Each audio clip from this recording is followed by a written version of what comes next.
Hey, I'm Pete Howland. This is my home office. Thanks for paying me a visit.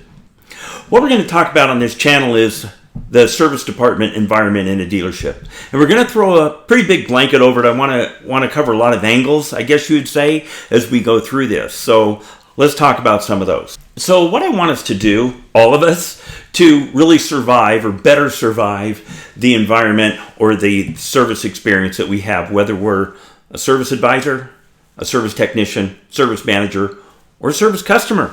Customers are kind of important, and we'll get into that.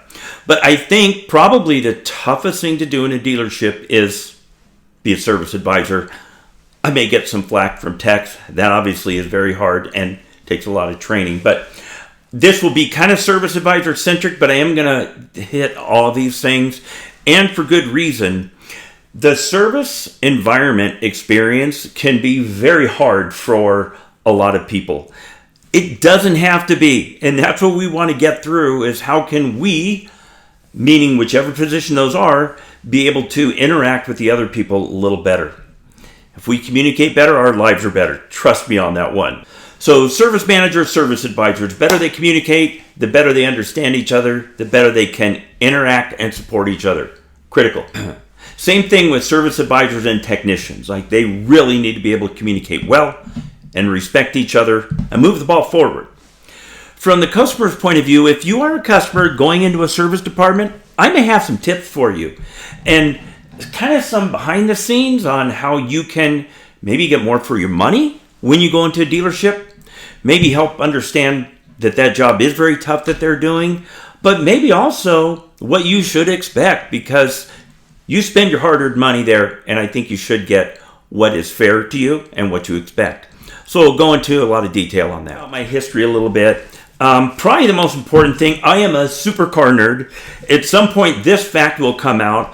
The coolest car ever made is a Shelby Cobra, of course, and we'll talk about that a little more in another day, but I'm a complete nerd for that. The one you just saw, I built every nut, bolt, and wire, and I love it. But all cars are cool in my opinion. That one's just top of the list. My history, besides the Cobra stuff, I did write service for quite a while. I think I was pretty good at that. Wrote tens of thousands of repair orders in that time. Also, I was a technician. I loved being a technician. It's all I ever wanted to do when I was a kid, and it kind of helped move me through the ranks in the service department world. And I ran some pretty good sized dealerships, some multi-line, high volume, 200 plus a day in repair orders and so on. And I've been a customer to dealership. Not every place I've went to for service is some place that I've worked, and I've been there. I've been the person that goes into a dealership. Nobody knows or cares who I am, and I've had the experience that some service customers have had, and some of them have been good and some of them have been bad. That's really eye-opening to me.